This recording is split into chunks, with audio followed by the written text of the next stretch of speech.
So you might have to move on.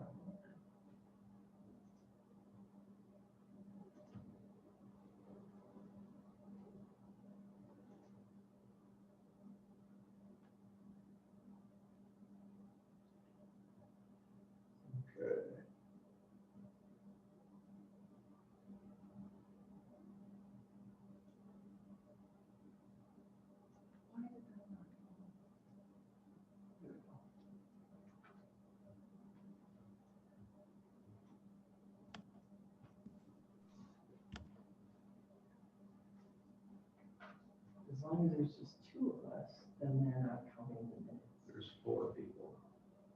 Where are they showing up? Or did you have your? I did not. I did not start mine. Yep. You want me to? Yeah.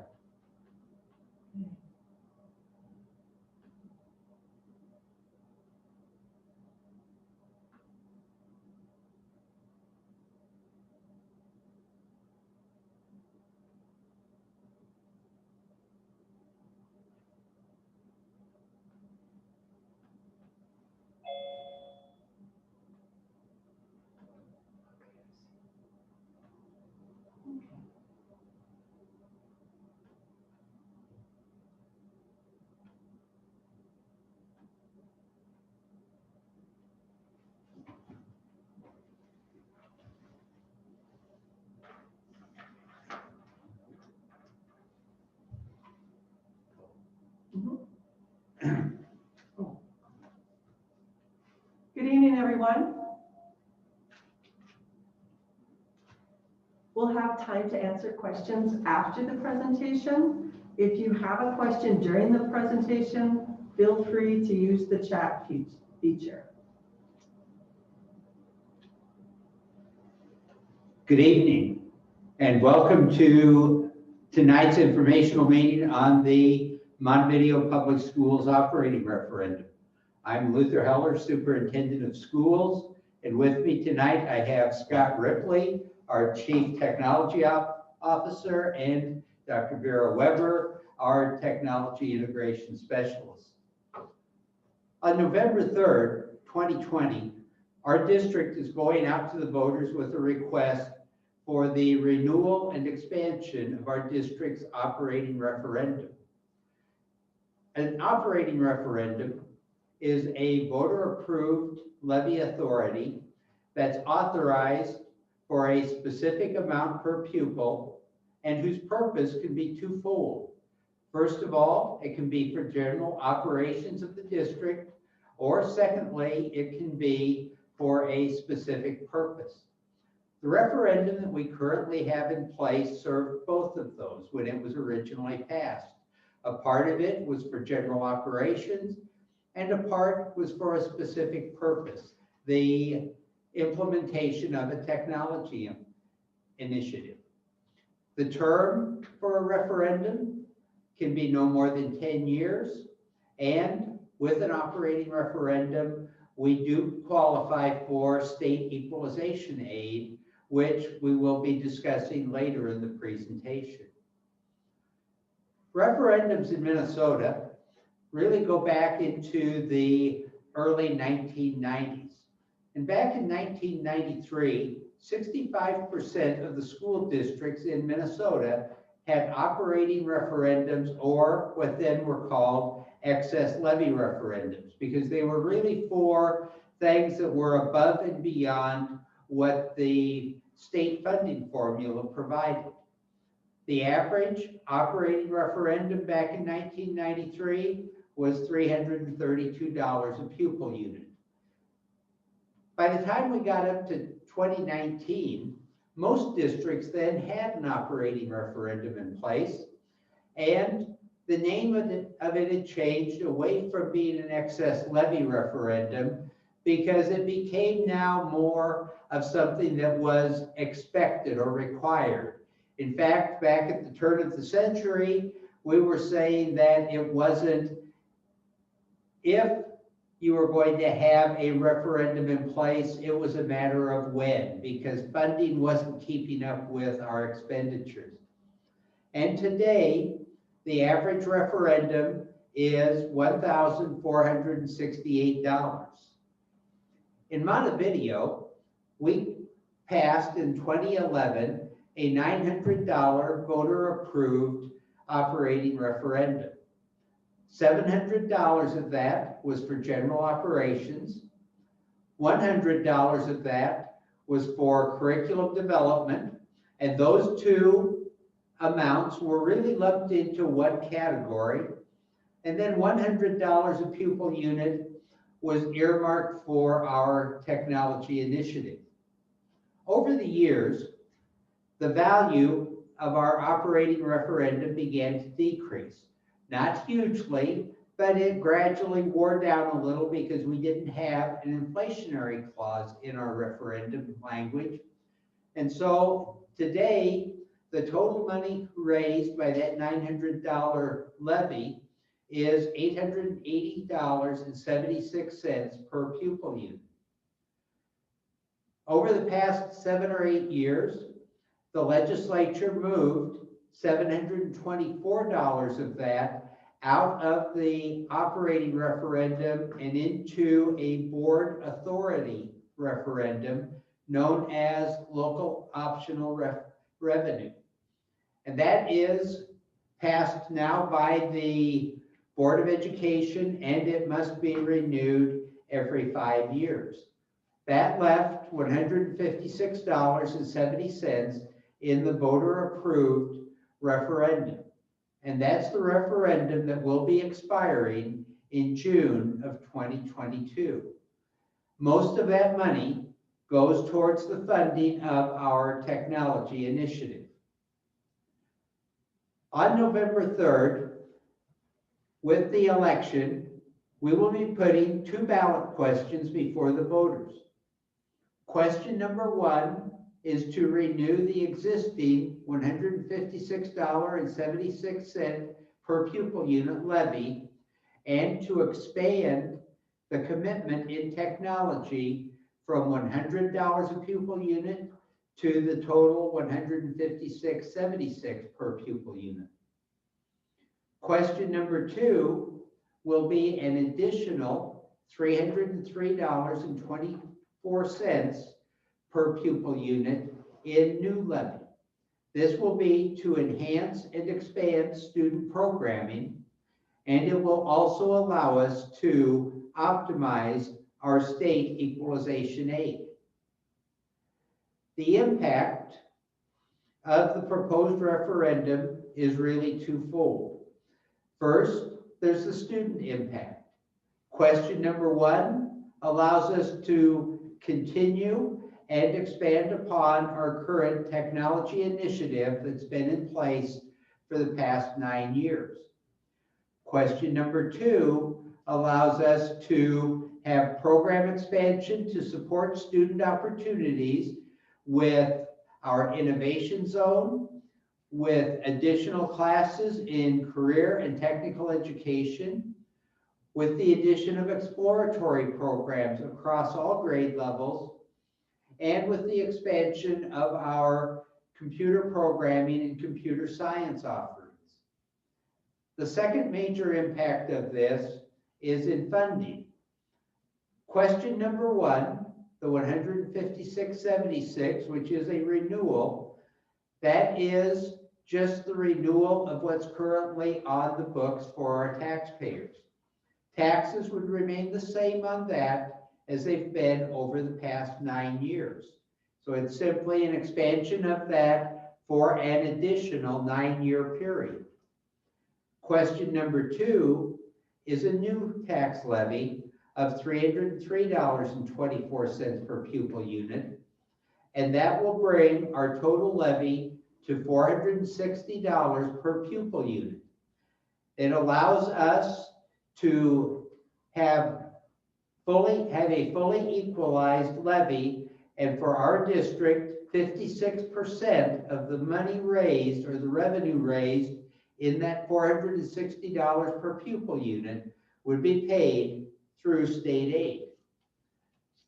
With some discussion of what the impact has been on our total investment to this point, Mr. Ripley will talk about what we've been doing with the money we raised through the last referendum. Thank you, Dr. Heller. As Dr. Heller said, I'm the Chief Technology Officer for Montevideo Schools, and I'm tasked with finding where best to place the money that's been raised for the technology referendum the past 9 years. And so in front of you is a graphic right now that shows what we were able to do starting in 2012 when we first had the money available in the referendum that was approved by voters, and all the way through 2020 today that you see on the screen. And the big piece I'd like people to pull away from looking at this graphic is every dollar of the money that was raised through the technology referendum has been spent directly on classroom technology and supporting technology for students. None of this money goes for salaries, and none of it goes for general technology expenditures, which are ongoing things that are separate from this money. The two funds, the general technology money and the referendum technology money, have been kept intentionally separate for the purpose of being able to show voters exactly what the money from the referendum has gone to support. And so when you look at 2012, prior to that, when we started, the technology that was available, and I was a classroom teacher at the time myself, the technology that we had available in our classrooms really amounted to a 13-inch color TV and an overhead projector. And that was about all we had for students. We had a handful of computer labs, and they were dated as well, but we really didn't have any technology in the classroom for students to use. And so in 2012, we started with putting smart boards, which are an interactive display, touch enhanced display, in the classrooms, as well as projectors that were hooked up to the teacher computer. So if the teacher pulled up some content that they had on the internet, they were able to show that to the entire classroom full of students. We also put in digital sound fields to broadcast the sound from the teacher's computer throughout the entire classroom, as well as a microphone that the teacher wore that's also integrated with this system. And we put that in grades, all classrooms, grades K through 5 in that first year.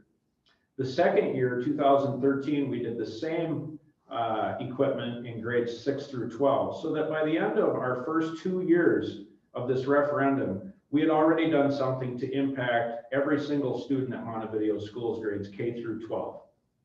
In 2014, seeing that mobile computing was on the horizon, we did a network upgrade to support mobile devices, and that resulted in providing 10 gigabit per second connectivity between all of our district buildings, as well as within the different parts in each building. 2015, then, that allowed us to start bringing in Chromebooks. Chromebooks are the device that I have in front of me, is an example. These are full laptops. They have a keyboard on them. Many of them have touch screens on them, but we started bringing in these devices for our students in 2015, mainly on carts, and at the elementary school then we used touchscreen tablets. But these weren't one-to-one devices. These were just classroom sets to enhance our labs to provide more capacity for kids to be able to access digital content. 2016, we added more Chromebooks. We have a limited amount of money available each year, and so it took us 2 years to get enough Chromebooks where we could go one-to-one grades 8 through 12. In 2017, we added additional Chromebooks to be able to offer the same opportunity, one-to-one for grades 6 through 7, and we added Chromebook carts in grades 4 and 5, as well as Chromebooks at the elementary school in grade 3. In 2018, with the increasing number of mobile devices that we had across the district, we really needed to upgrade our wireless access capacity. As you might envision, with 1,500 mobile devices on campus, it takes a lot of access points to make that go. And what we did in 2018 was add access points into every single classroom in the district. We are really unique that way. There's a lot of school districts that even if they have devices, they're sharing access points between classrooms where they're located in the hallway. And of course, that provides in pretty low throughput. You end up with, what we see as 2 or 3 bars In our system, we have the full 5 bars everywhere you go because we have the access point in every single classroom. In 2019, we added enough devices at the elementary school to be able to go one-to-one grades 1 through 12. And that's where we're at today. We offer one-to-one. Every student at Montevideo Schools grades 1 through 12 has their own device that they take home each day and they bring back to school when they come in. And it allows a really seamless experience for the kids because they're not sharing devices. And it really is best in class. There's very few school districts of our size that are able to offer this to all of their kids.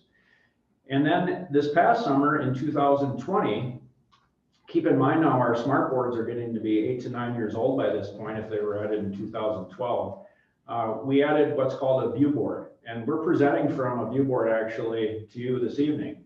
And a view board is a touchscreen device like a smart board, but the projector isn't needed because the display itself has its own projection built into it. But it's really much more than that. It's a 75-inch display. It's ultra high definition. It is super sharp and crisp and bright, and it has its own computer built into it. So it's a wireless device itself. It's able to be moved around the classroom. It's mobile, so the teacher can change the layout of the classroom as best fits the instructional model that they're using at that time. These devices can even be wheeled into another room if they need to be, very simply. There's only a power cord to plug in. And so this is really the next generation of interactive displays for instruction. We've added 40 of those in our district, so it's close to half of our classrooms now have this capacity. And again, this is something that's not seen very much. It is really a cutting edge technology tool, and it's really added to what we've been able to offer kids, especially with the COVID currently going on, where we have some kids at school and some kids are at home. The instruction that they're able to deliver on this view board allows the kids to access the content, whether they're in person or they're at home. So if you look at what we have in Montevideo today, keep in mind, like I said, prior to the referendum 9 years ago, we had a 13-inch color TV and an overhead projector. What we have today, because of the 9 years of this referendum, every classroom in our district has interactive displays. Every classroom has digital audio systems. Every student, grades 1 through 12, has their own internet connected device. And that's all supported by, as you see on the slide here, really extensive wireless network with an access point in every classroom. We have fast, reliable connectivity across the district between all of our buildings. Our backbone is strong. The devices that we provide are first-rate devices for our kids, and we really provide opportunities for digital learning that we feel are unmatched anywhere else in the region. And that's all because of the referendum that we have. And so, as Dr. Heller talked about, that question number 1 is asking to continue this for another 10 years and continue the gains that we've made and continue to be a leader in technology in our region and our state.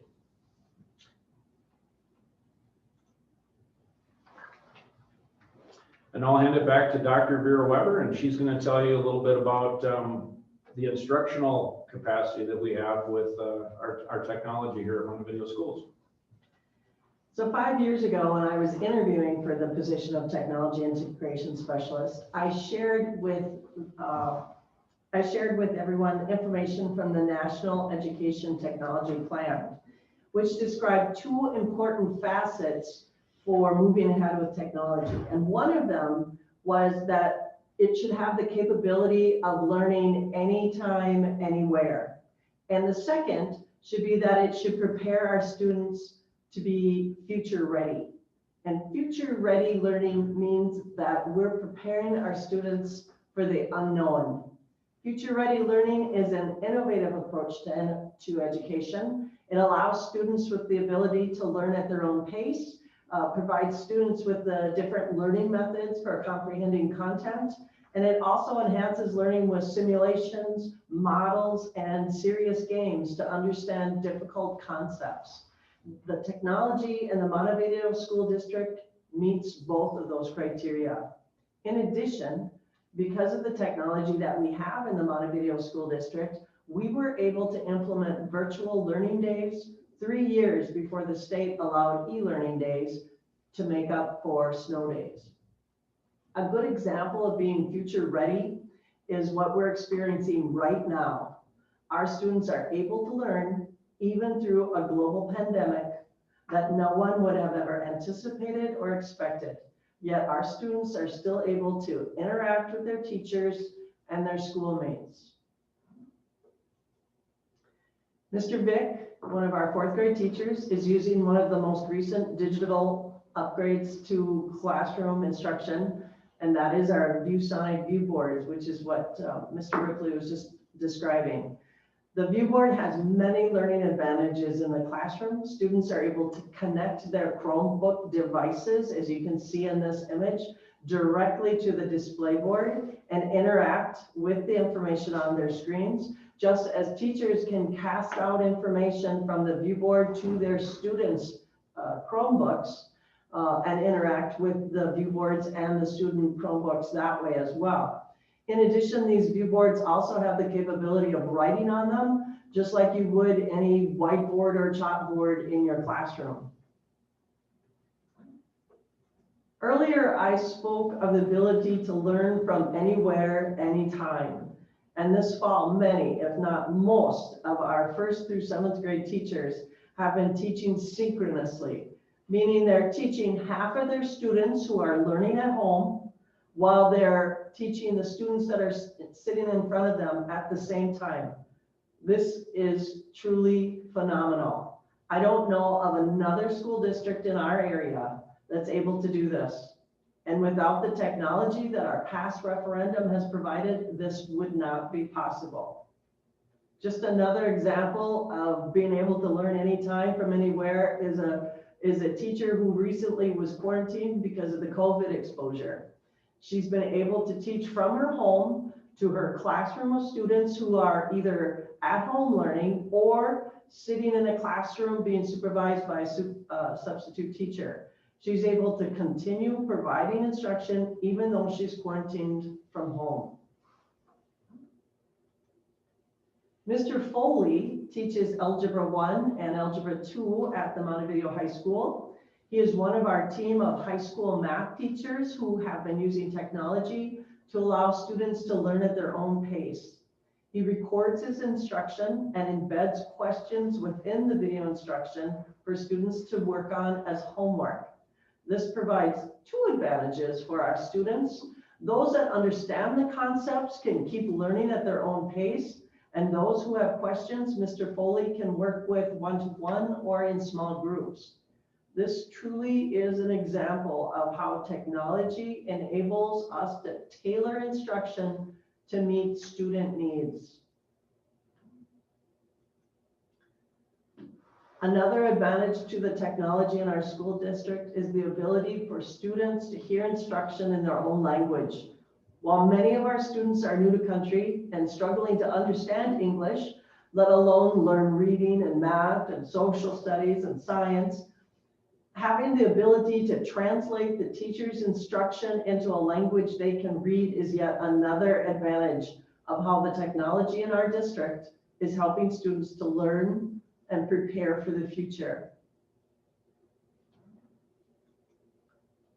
One area that we've been working to improve is the area of computer science. Preparing students to be future ready means that they have the skills and knowledge for high school and beyond. Jobs of the future will require students to understand how to code and to program. We have teams of teachers working to build a robust computer science program and have consistent instruction across all grades. Currently, we introduce coding in grade 4, and we just recently started a new computer science and robotics program in grade 7, so that we can help transition those students who learned coding in grades 4, 5, and 6, and be able to transition them to the high school where they'll have higher level programs. Another program that ties in with that, and one where we truly do have a need to develop, is a competitive robotics team. We are one of the only districts in the area that does not have a team that competes in robotics. So the area of computer science is an area we're hoping to build upon as we move forward.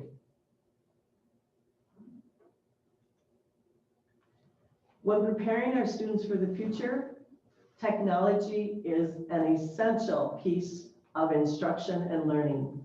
Montevideo offers equitable access to digital learning for all students, removing barriers to learning and providing opportunities. Preparing students for the future requires a sustained commitment to continue providing opportunities that support our community and fill positions for employment with workers who are skilled and knowledgeable.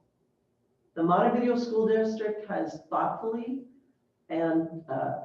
been thoughtful and fiscally responsible with these funds in making wise technology decisions based on what is best for teaching and learning.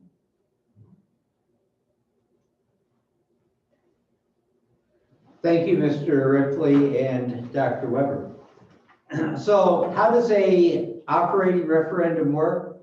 Well, first of all, as we mentioned, this revenue that's raised is fully equalized, meaning that of the total dollars raised by the referendum, 56% of the money would come from the state. Now, most districts in the state qualify for some equalization aid. Montevideo qualifies for the highest level of equalization aid, and so our equalization level would be 56%. The referendum property taxes are not levied on either seasonal recreational property, which isn't a big factor for our district, or production ag land, which is a big factor for our district.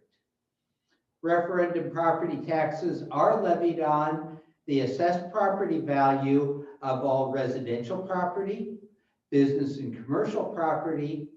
In the agricultural community, it's levied on the house, garage, and 1 acre.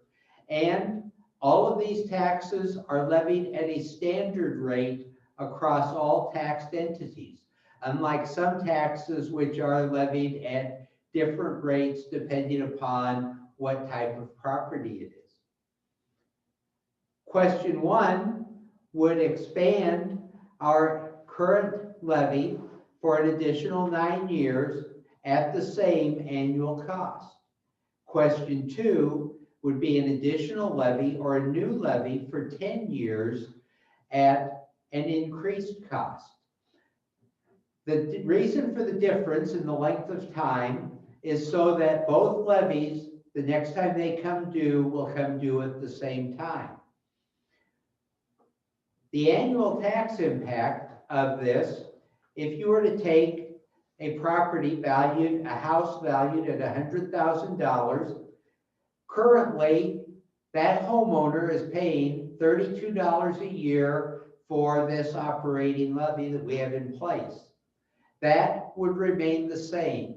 There would be no tax increase, there would just be a tax continuation for the next 9 years on that. Question 2 would be an additional $63 a year. That would come out across a 12-month period to be a little over $5 a month increase on that. Now, why do we look at a $100,000 home? Because that's the average homeowner in the city of Montevideo. In conclusion, we have reviewed this evening the rationale and the impact of the 2 ballot questions that the board has placed on the ballot for November 3rd. This would allow us to first continue our existing technology initiative. Second, to fund program expansion in other areas. And third, to maximize equalization aid at the 56% state funding.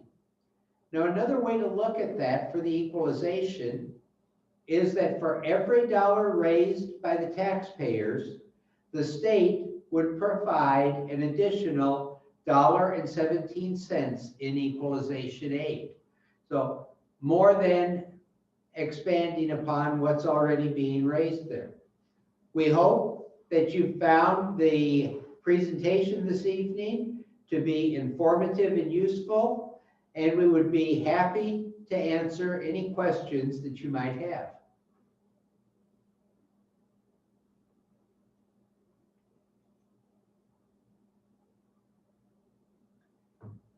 We have about 10 minutes for questions.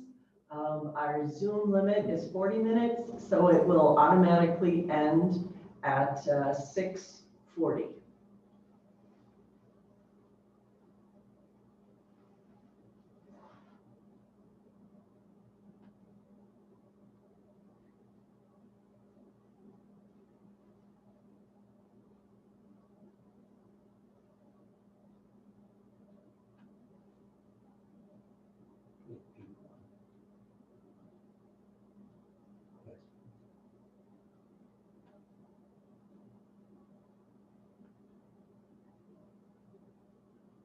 And you're certainly free to unmute yourself. If you have any questions, we'd be happy to answer them.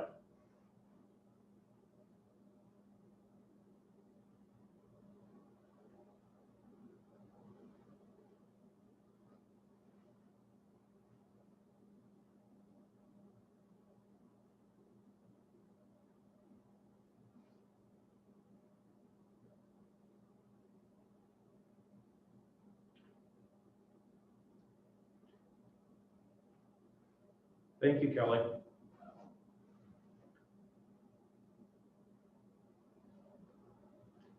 And certainly, if you have questions that you'd rather not ask in the form, you can certainly email any one of us with any questions you might have, and we'd be more than happy to respond to you personally over email, or you can certainly call us at the school too. The phone number 320-269-8833. And my extension is 2099. And you can certainly drop us an email too, and we'd be happy to answer you that way. Thank you for joining us this evening and for taking time to watch this. If there aren't any further questions, we're going to go ahead and just end the Zoom meeting for this evening. Thank you again for your participation.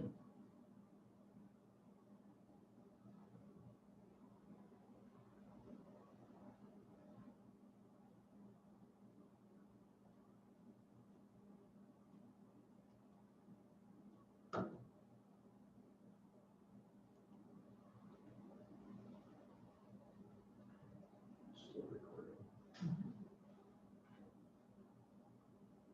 It's the bottom right. Mhm.